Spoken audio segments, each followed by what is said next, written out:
Okay, so in this video we're going to be going over breakout rooms. So breakout rooms is obviously a feature of Google Meet, so I'm going to create a Google Meet instance and make that visible to my students in Google Classroom, so I can utilize that.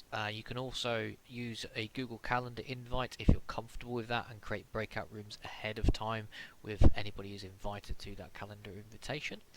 So I'm just going to join my meeting now and jump into there, and then we'll get my student to jump into that meeting as well via the same meeting link within Google Classroom just here.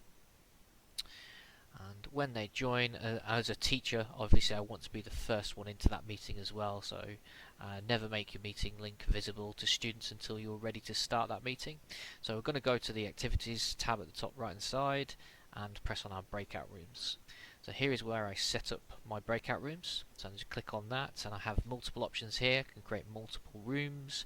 I can time those rooms as well, so we've got a set amount of time in order for those discussions to be had. So I'll set this at 3 minutes.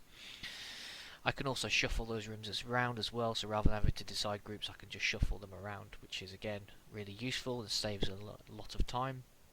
Also, to keep the room on topic, so if you've got a group 1, group 2, or if you've got a name for the group, so if you're doing a news project or anything like that, you could assign one group weather, one group sports, and do that. And then from here you can see I just open my rooms. Now when I open the rooms, my students will be prompted to go into the appropriate room.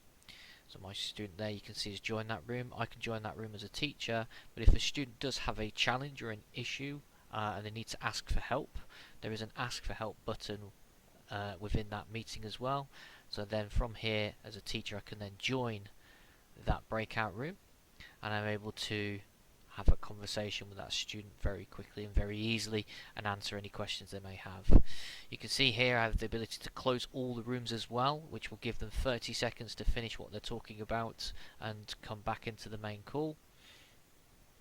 And then from here I'm back in the main call, but if I don't want to have 30 seconds, I can just press close them all now, and that will close all the rooms, kick all the students out of those meetings, and then you can see what my student will then do is return to the main call. And there we are. Once back in the main call, I have the ability to then close that call for everybody, so end the video call for everyone, which will kick everybody out of the meeting. And then as I've got quick access turned off, that will stop students from rejoining the meeting from this landing page here. Thank you.